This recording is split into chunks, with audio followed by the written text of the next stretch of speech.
Hi, everyone. It's 6:30 and you are at the MAAP program community, especially now during COVID. I'm Deborah Hamilton of Hamilton Law and Mediation and the Why Do Pets Matter podcast, and of course, the MAAP community.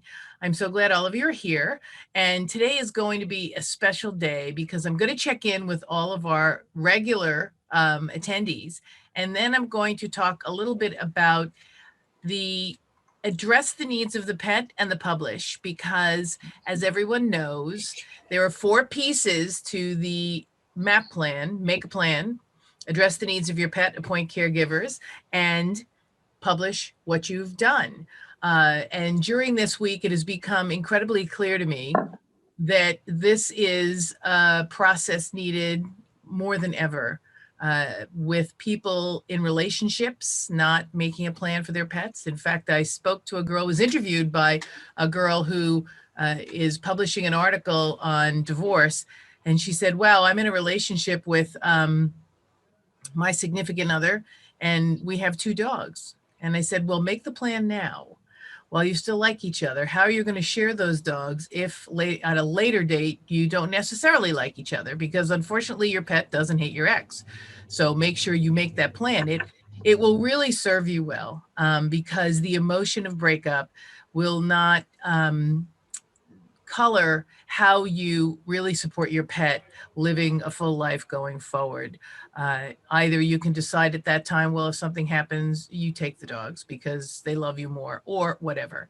But tonight I'm going to check in with our guests and our wonderful attendees. Connie, how are things going out there in California? Wonderful.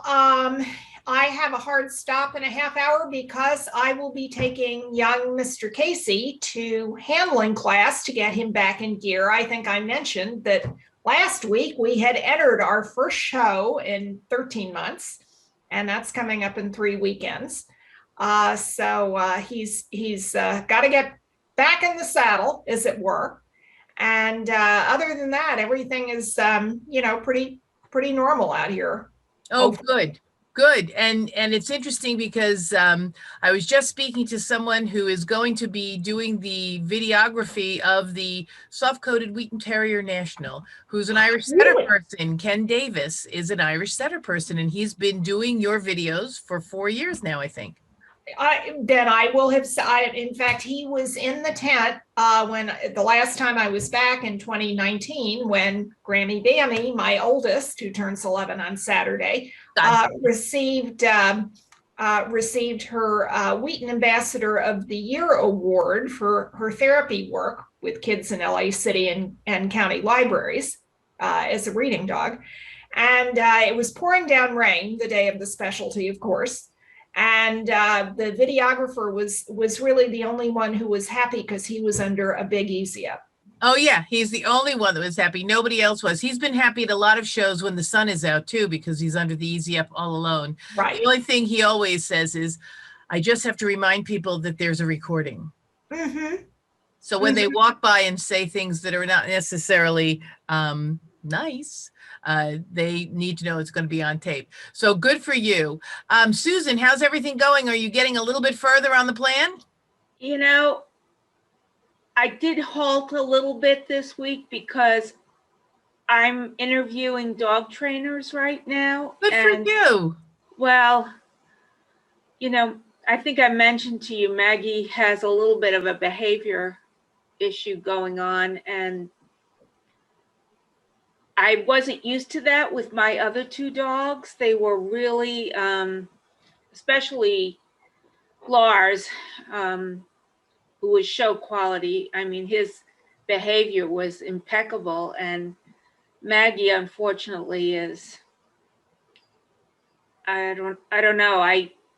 So I'm going to be interviewing some dog trainers. Hopefully I'll make a good connection with one that probably can be like my first person to be named in the chain of, Right.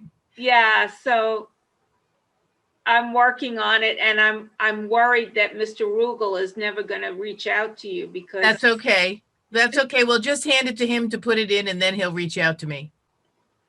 Yeah, yeah. I mean, I think he sees himself as an estate attorney, and this is a little bit outside of his area of practice. And so I don't know. Well, tell him to assign it to a junior attorney in his old law firm, because I know you said he was retired, and I'm happy to speak to them because they'll be thrilled to know that this is something they can add to their repertoire, and I'm happy to help them out. But you are a perfect segue into addressing the needs of the pet, because you're addressing the needs of this pet. So if you have a pet and you have special needs or even just generic needs. I know with Junie, now I'm walking 3 times a day, so I'm logging like 15,000 steps instead of 10,000 steps. So it's a little difficult, and it's raining today here in New York, so hello. But you really need to know the needs of your pet. So as Susan said, she's going to hire a trainer to help her with the temperament. The other thing I would highly recommend to everyone, and I think Connie will bear this out as well, call your breeder. Call your breeder and ask them, if you've bought it from a breeder, you should be able to call them and say, listen, I'm having a little trouble with Maggie. Well, this is happening or that's happening. And what I'm working with breeders to do, hi, Sally. What I'm working with breeders to do is to really mentor their owners. Some breeders shy away from becoming too involved because they don't want to make the pet owner feel as if they're telling them what to do. However, sometimes, like you have expressed to us, telling them what to do or acknowledging that they've had a problem like that before and this is what they did will be really, really helpful. So maybe call your breeder and say, listen, love Maggie, think she's great. The only little, blip on the radar is she's doing this. Have you ever had a dog do this? And do you have any solutions I might have? I'm looking for a trainer. I want to make sure it's a trainer that's really good with Catons. Do you know any in the area? Because it's important that not only is the trainer a good trainer and a gentle trainer, but that they know the breed. Right. So, I thought about contacting her to, just kind of, and I was reluctant because I didn't want to make her think that I was, having a lot of trouble or upset with the dog or, ready to tell you that is the constant lament with people who buy really great dogs from really great breeders. They are intimidated. They're intimidated to call them, and then the breeders get angry. And Connie will probably bear this one out too. So that's 2 things you have to back me up on, Connie. The breeders are like, why didn't they call me? And it's sort of, that's why I said I'm trying to teach breeders to have a better bedside manner in that they call to just say hello. How's the dog doing? Can you send me some pictures? Love to see it. Great. Because that way, when something like this comes up, you're addressing the needs of the pet with someone who knows the pet the best. So Connie, I'm going to shut up now because I'm sure you have incredible words of wisdom too here. That's why this is a sharing community. When you're addressing the needs of a pet, you've had a litter of puppies and your owners probably maybe feel intimidated because of your years in Wheaton's and your knowledge of Wheaton's. But what do you do to make them feel comfortable so they can call you even if the dog has a hangnail? Well, the parting shot, of course, like you, I send them home with, just a huge puppy packet of information. And because I do obedience in addition to confirmation events, I have a whole bunch of training resources in my puppy packet, and I customize them in terms of training classes that are in their area. For instance, I placed all my pups in Southern California, which was wonderful. Bammy's litter, my Patsy was one of the girls from that litter. They were all girls. Patsy's sisters live up the coast in Ventura and San Jose, which is in the Bay Area. But Casey's litter, Patsy was the mom. I'm looking down because Patsy's at my feet. At any rate, they are all from Southern California. So I was able to very easily connect. Patsy, hey, stop being snarky. She's being I'm not being right snarky. Now. I'm telling them exactly what I think of this. Right, exactly. At any rate, she's disciplining her son right now. At any rate, I was able to I was familiar with a lot of the obedience clubs in the area. And so I was able to actually contact them or look online to see when their puppy manners classes were and their beginning obedience to get everybody started. And one of the pups who was absolutely a darling boy and everybody loved him, went to live with a lovely couple in Pasadena who have a 10-year-old lab, and they have grandchildren. And so the little one was, kind of overly rambunctious and not terrific with the grandchildren. And puppies and kids, of course, are a very volatile combination. And I did place two of the pups with families with kids, no problem. Absolutely no problem. But, this one couple who were my age, who had grandchildren, did have a problem. So fortunately, they had a longtime trainer whom they were, very pleased with. And so he went to boot camp for about 6 weeks during the summer, and he's okay. But I am absolutely a bug, Susan, on positive reinforcement. And if you get a trainer who uses anything other than positive reinforcement, and really, really, really check the trainer out, they should be credentialed. And they should come with recommendations from people whom you trust, like your vet, like your breeder. Because there are a lot of charlatans out there, starting with Cesar Millan. I'll throw a very famous name out there. He is a total charlatan. And anybody who is a canine behaviorist or a certified dog trainer will tell you exactly the same thing. Right. And Susan, there are sometimes college classes that have this. And also you might ask the trainers who they model their program after, and then just be quiet, because they might say Cesar Millan, and then you say, thank you so much, and here's the have a nice day. Right. Yeah, but if they say like Lucky Dog and Brandon McMillan, that's a good program because he is totally on positive reinforcement. And Patricia McConnell. Yep, Patricia McConnell is another fabulous. One. Yep. So you just ask them these questions on who do you model your program after? Where did you get your training? Where did you get your certificate? And I think it's great advice to see if your vet or your breeder know of any obedience. So your breeder might know of someone who's it gets their dog, does obedience like Connie does with her dogs. I do obedience with my dogs. However, I'm the one who's trained, not the dogs. So it works really well for the dogs, really well for the dogs. But you might want to check with them. And then, of course, as Connie said, which I'm glad she said that because I can now reiterate it. If your gut tells you that the way they're training the dog isn't something you want, stop them. And I'll tell you why. I had an Irish setter way back when I was fresh out of law school. So this is 1984.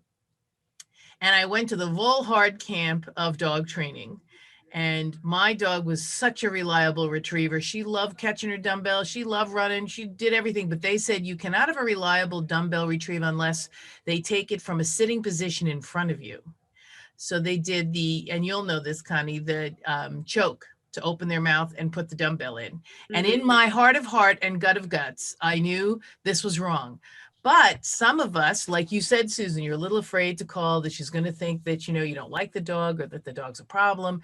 So I didn't want to raise my hand and say, that doesn't sound right to me, because here are these people who are world-renowned dog trainers. Right. So Raisin, who was much smarter, she's the Raisin of Rum Raisin.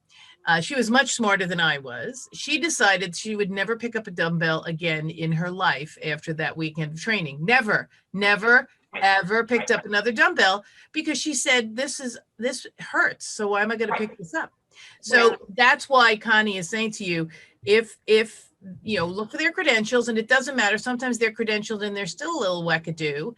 If in your heart of hearts and gut of guts, this trainer isn't doing what you think don't be fooled by, oh, well, you have to be tough before you be kind. No, you can't.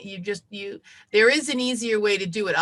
So what I do when I send home my puppies in a packet is I send the book by Carol Lee Benjamin, Mother Knows Best. It's a book that just is a natural way to train your dog. The only problem we have as owners is we're not consistent. So unless you can get a trainer or you can join a class where you can do this consistently, the only dog that was ever incredibly trained to do anything was Raisin, because I had no kids. I was working, but this was what I did. I got up 6 in the morning and I tracked with her and I did everything with her. And then I went to work and then I came home at night, and, so she was my knitting, and everyone else has gotten short shrift. But really, when you're looking, I'm so glad you brought this up, because addressing the needs of the pet means that you really listen to the pet.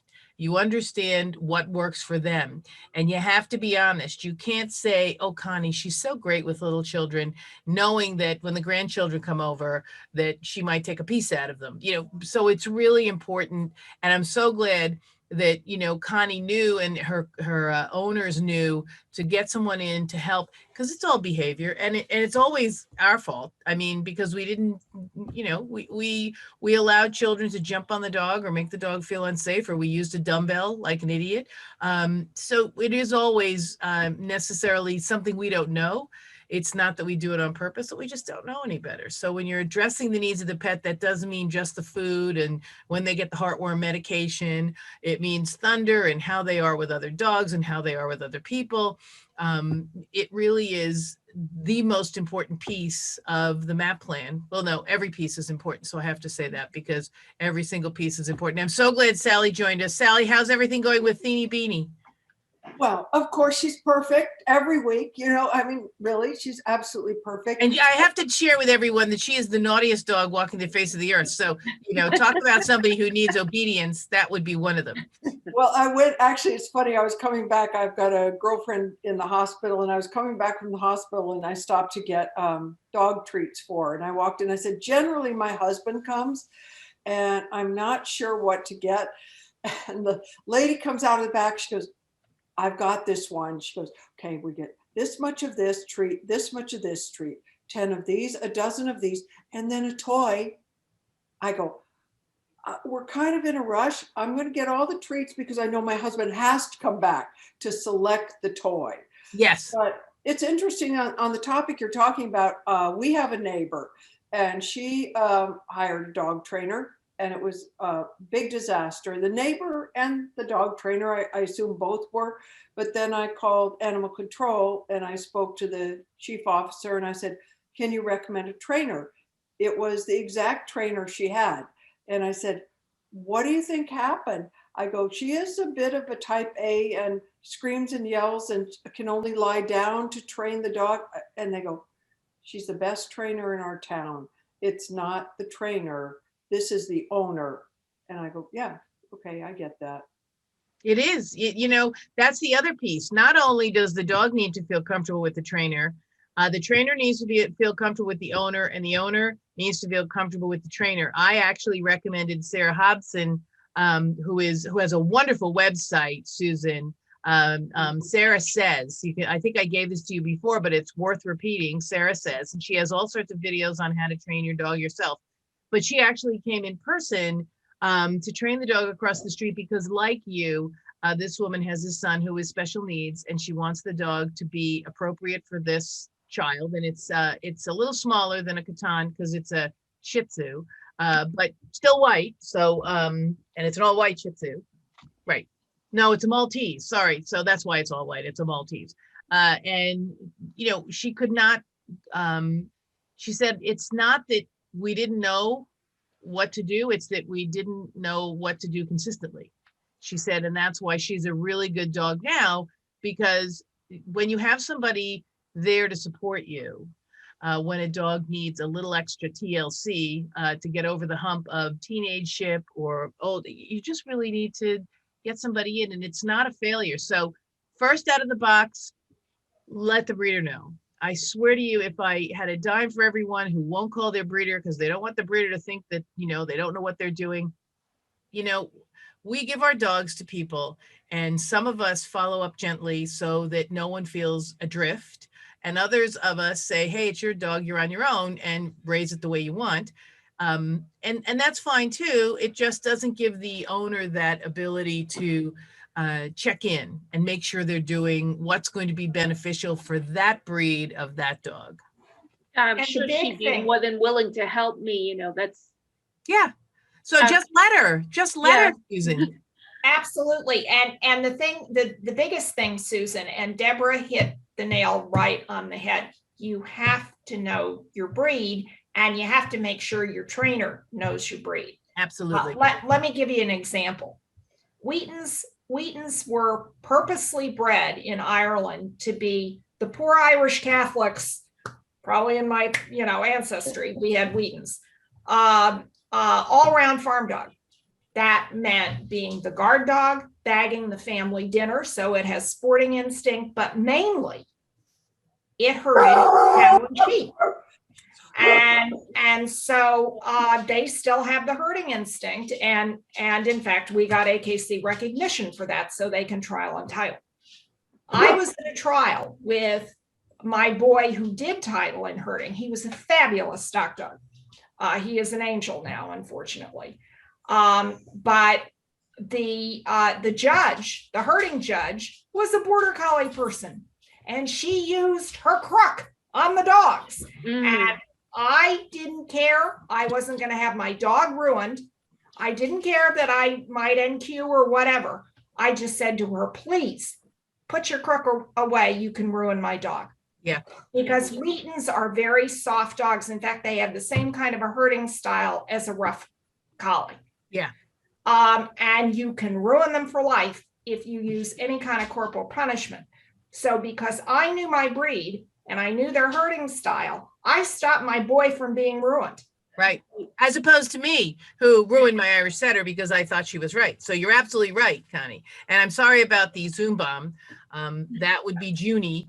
Gee, I never have that happen. I know that would be Junie, who is back from North Carolina and happy as a clam, and you'll be hearing him say hello. So he has to give kisses on Zoom all the time. But I figured we could all use a chuckle. But you're absolutely right, Connie. It is about knowing your dog, knowing your breed. And Susan, I'm so glad you said that your breeder would be happy to help you. Then let her. You know, that's the thing. We can't read your mind. And there's that delicate balance. Like, I don't call Sally all the time and say, how's Athena? But we do text each other, and we do, send pictures, just so you know I'm there. And that might be the best way to, send a picture of Maggie and say, Maggie's wonderful, we love her. She has this little bit of a quirk. Do you have any information for me that might help me? Because I really want to make sure that we're successful going forward. And she'll probably text you back.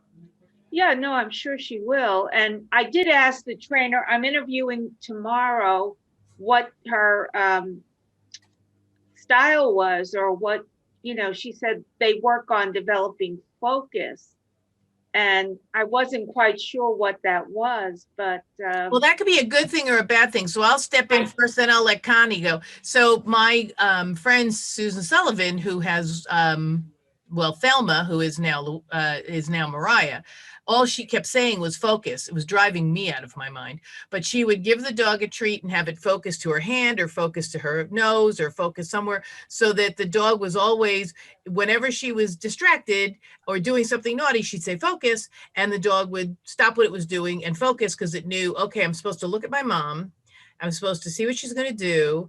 And I'm supposed to do what she says to do, because there's something that I have to learn. And she did it since she was a baby. So focus isn't bad. Connie, what's your experience with focus?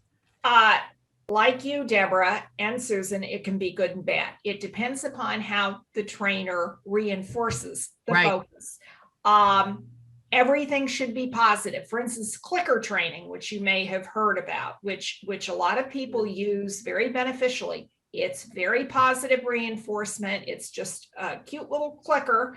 And every time the dog does something it's supposed to, you click and treat. That is totally positive reinforcement. That's wonderful. And you either use the word focus if you want to, or you could use whatever command, one word command. And you don't repeat it until the dog gets it. You just say it. If the dog doesn't do it, then you back off and you try it again. But everything should be non-corporal, Right. no choke chains. Absolutely. That is old school. You know, no any kind of harsh collar where, you know, it's jerk and release. Not at all. When did Everything that should go be- out of, you know, vogue? Or, because I did know of a trainer that used the choke collar, and yeah, That is so old school, and you can actually do all kinds of damage to the neck yeah, on terrible. any size dog. No prong collars, nothing. You should use a flat or a buckle, you know, a flat or a round collar that's a plain, simple collar. What about a and- harness? No, because you can't really control the dog that way. They And tend the to dog- get out of that. And you know what else happens? Yeah. How old is Maggie? She's about 18 months old. So she's pretty much done. She's pretty much done growing. I think so. We have a week alert. Excuse. Yeah, I have an Irish setter alert here. So she's pretty much done growing. What happens when you put a harness on them is it throws their front out. So that's why you would never want to have a harness. And I absolutely agree with Connie. And sometimes the ability to find a collar that's going to work is a trial and error. So it's not always, you know, the best. And you need to really make sure that your pet is safe, that the collar's not going to come off, that they're going to be, you know, you're going to have them.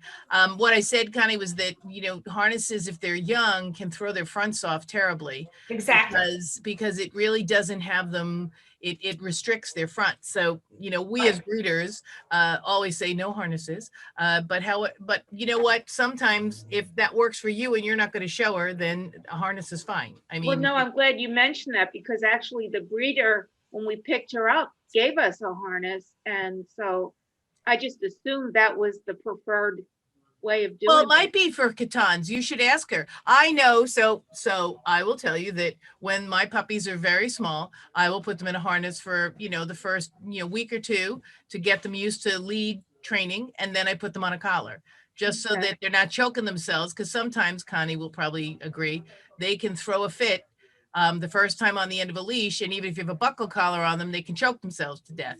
So sometimes just getting used to having somebody tell them they can't run anywhere they want, I see. Okay. yeah, is a harness. And then Okay. once they're trained, so it's something that will absolutely serve you. Just make sure that when you talk to them, they know Catons, because, you know, Caton is a different breed that most people don't even know what they were purposely bred for, what they're like, you know, sort of like Wheaton. You don't see a lot of those around. Irish setters have a bad rap, so they're always said to be stupid and crazy. And I always say you're absolutely right, and you'll never own one. So there you go. But Sally, how about Athena? She's pretty good on the leash. She does. I know that Roxy. Oh, I know you do. Hey, have a great meeting. Thank you for Thank being you, here, ma'am. Connie. Bye. Bye. See you next week. Yep. Athena is actually great on the leash, and I'm poor at getting the collar size correct. And if unfortunately she's very slim, and sometimes she goes right out of the collar, and she looks at me like, well, what's wrong with you? And I'm poor at just getting the adjustment right, but she's actually, you know, as poorly trained as I have made her become, she gets it. If I'm not there, she just turns around and looks at me like, why did my collar come off? Yeah, I always think that they want to know where the next meal is coming from. So none of my dogs ever take off for parts unknown, because then they might have to like struggle for food. Although Junie, I think, would take off for, we now are hunting robin redbreasts, my master hunter. So every time we're on a walk, and all the robin redbreasts are out, so we have a lot of pointing on our walks now, that and mourning doves, because as a master hunter, birds are his life. So that's where we are. But we're coming to the end of the half hour, and I want to make sure that everybody gets off on their dinner and things. And I actually am going to go see my husband for the first time today. So until next time, this is Deborah Hamilton of Hamilton Law Mediation, the Why Do Pets Matter podcast, and of course this wonderful MAAP community. But before I wrap up, anybody have any lingering questions that they need help with? I have one comment for Susan, and that is, as I said, I called animal control, and I, work with Animal Welfare Society. And I think that if you also ask them, I mean, they're great because they deal with so many different breeds at suggesting someone to you who's a great trainer or groomer, either one. So just, I appreciate that. Thank you. yeah. It really, it makes a difference. And remember, don't forget to ask your breeder, because she might have somebody who's close by that she can recommend as well. Right. I'm going to email her as soon as we get off the Zoom. So. All right, guys, you take very good care. Until next Wednesday, give your pets a kiss for me. Remember to make a plan, appoint caregivers, address the needs of each pet, and publish, because whatever plan you make, if nobody knows about it, it isn't happening. And until That's next right. week, this is Deborah Hamilton. Take care. Bye, everyone. Bye, Deborah. Thank you.